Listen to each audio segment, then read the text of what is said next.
Құрметті оқырман, әңгімені тыңдамас бұрын лайк, комментарий жазып қолдап кетіңіздер. Арнама тіркелуді ұмытпаңыздар. Ал ендеше біз бастаймыз.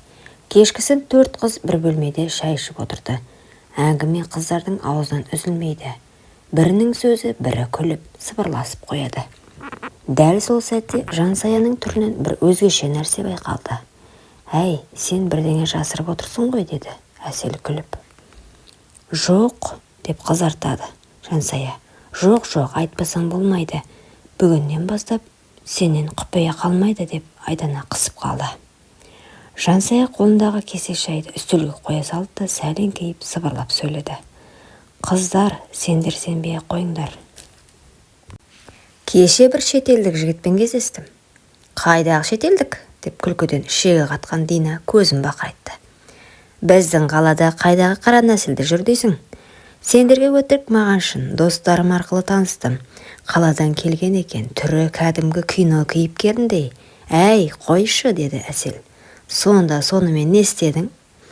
Жансая екі қолымен бетін жауып. «Айтсам сендерге шок болады. Айт, деп бәрі бірдей ду күлді. «Оның өздерін білесіңдер ғой. Еркектік жері кәдімгі қазақ жігіттігінен үлкен екен. Ойбу», деп бәрі ду ете күлді. «Өтірік айтпа.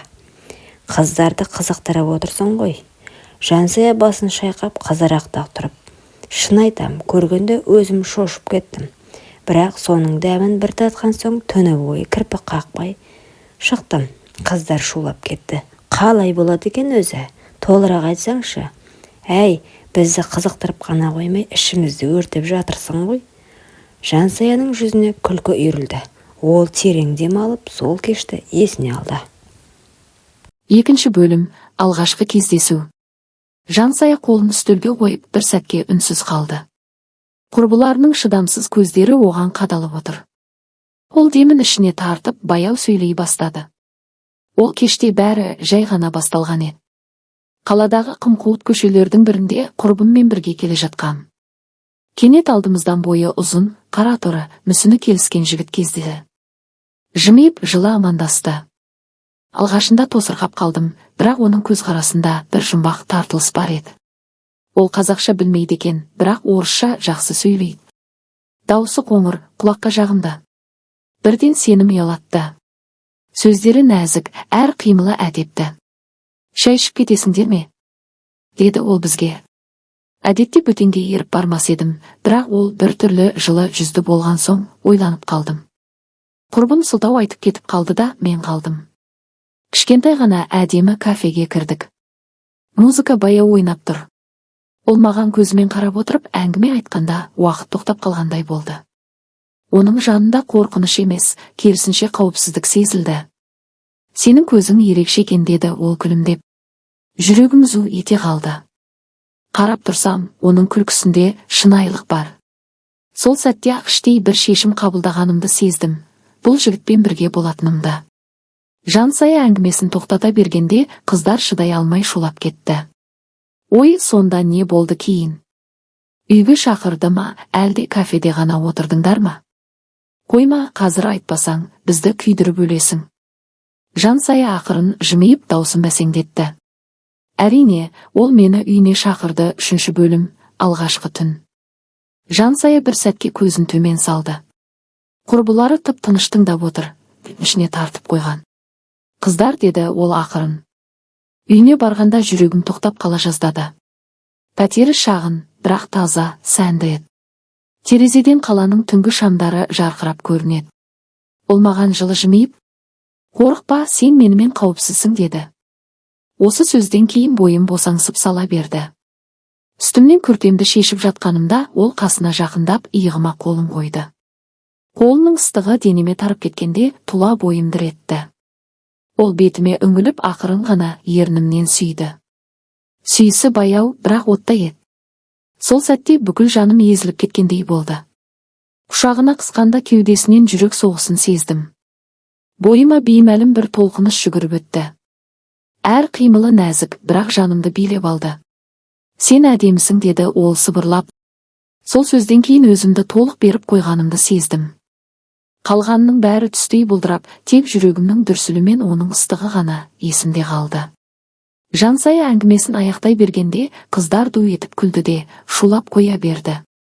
Ой бұ, сен әлі балқып отырсың ғой. Айтшы, шынында қалай болды, қинамай. Кәдімгісінен шынымен айырмашылығы бар ма екен? Жансая бетін алақандарымен жауып күлді. Қыздар, ай, сендер сенбей-ақ қойыңдар, бірақ таң атқанша көз іле алмадым. 4 бөлім. Таң атуы. Жансая аз ғана үнсіз қалды. Көздері алысты шолып, әлде бір тәтті елесті еске алғандай болды. Құрбылары да бір сөз айтпай тыңдап отыр. Қыздар, деді ол ақырын, түннің қалай өткенін білмей қалдым. Құшағынан шыққым келмеді. Қайта-қайта иіскеп, шашымнан сипайды. Бір сәтке де қасымнан кетпеді. Терезеден қаланың шамдары бірте-бірте сөніп, таңғы жарық түсе бастағанда ғана есімді жидым. Ол мені құшақтап жатып, сен ерекше қызсың, деді. Осы сөз жүрегімде әлі сақталып тұр. Бір түрлі сенім, бір түрлі бақыт сыйлады. Таң ата жанымда жатып ұйықтап кеткенін көрдім. Бейкүнә баладай тыныш ұйықтап жатыр. Оған қарап отырып, жүрегім елжіреп кетті. Қолым дірілдеп, бетін сипағым келді. Бірақ қыздар, шынымды айтайын, менде қорқынышта болды. Бұл бір түндік қана ма? Әлде ол шын мәнінде мені бағалай ма деген ой маза бермеді. Жансаяның даусы бәсеңдегенде, құрбылары бір-біріне қарап алды. Қызғанып отырмын сені, деді Әсел күліп. Жоқ, қызғанбай-ақ қой, бірақ шынымен ерекше болғаны көрініп тұр, деді Айдана. Ал сонда тағы кездескің келе ме онымен? Деді Дина. Жансая көзін тайдырып, ернін тістеп алды. Иә, аңсап жүрмін. 5 бөлім. Қыздардың пікірі. Жансая әңгімесін аяқтап үнсіз қалған. Құрбылары болса шыдай алмай, бірінен соң бірі пікірлерін жаудыра бастады. Қыздар, ай, мынау әлі ғашық болып қалған сияқты ғой, деді Әсел жымыңдап. Түрінен бәрі көрініп тұр. Айдана қасын керіп, бірақ сен абай бол. Кейбір шетелдіктер уақытша ғана қызығады. Ертең із-түзсіз жоғалса, жүрегіңді жаралап кетпесін, қанша дегенмен мұсылман емес қой, деді. Жоқ, меніңше, деп сөз қосты Дина, ол шын ғашық болып қалуы да мүмкін. Көзқарасы бөлек қой. Әйтпесе түн бойы қасынан кетпес еді. Қыздардың арасында бір сәтке үнсіздік орнады. Әркім өз ойына кетіп қалды. Сосын Әсел жымиып қойып, қойшы, әйтеуір, бір рет бастан кешкеніңнің өзі үлкен оқиға. Бізде ондай болмаған ғой, деп күлді. Жансая басын изеп, иә, бірақ бір рет болғанның өзі жүректі тоқтататындай әсер қалдырды, деді ақырын. Айдана оның қолын ұстап, бастысы өзіңді жоғалтпа. Ұмытылмас сәтте естелік қылып қалдыр, ал әрі қарай уақыт көрсетер, деді. Қыздардың көзінде бір-біріне деген қызғаныш та қызығушылық та бар еді. Жансая болса ішінен бір нәрсені анық сезді. Мен оны тағы да көргім келеді. 6 бөлім. Сабақ пен шешім. Жансая бір сәтке терең күрсінді. Құрбылары әлі де күліп, бір-біріне қағытпа тастап отыр еді. Ол олардың әңгімесін тыңдамай, ой құшағында отырғандай көрінді. Қыздар, деді ол ақырын ғана, мен бір нәрсені түсіндім. Адамның қай ұлт екені маңызды емес екен. Бастысы, оның жүрегінің жылуы, сенің жаныңды қалай айлайтыны. Қыздар бір сәтке тына қалды. Бірақ, деп сөзін жалғады Жансая, бәрібір абай болу керек. Өйткені әрбір тәтті сәттің артында белгісіздік те бар. Бүгін құшағында еркелетсе, ертең қайда кететінін ешкім білмейді. Ол қолын ыстық шайға созып, жұртқа қарамай, өзі үшін айтқандай жалғастырды. Сондықтан бұл маған тек тәтті естелік болып қалады. Мүмкін тағы кездесерміз, мүмкін жоқ. Бірақ бір нәрсені білемін, сол түні мен өзімді бақытты сезіндім. Құрбылары үнсіз ғана бас изеді.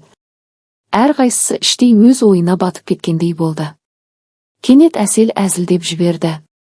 Әй, сонда да бізге айтпай қалма. Ертең тағы кездессең, толық репортажын күтеміз. Бәрі ду етіп күлді. Бірақ Жансая жымиғанымен жанары бір нүктеге қадалып, алысты шолып кеткен еді. Ол әлгі жігітті шынымен аңсап тұрды.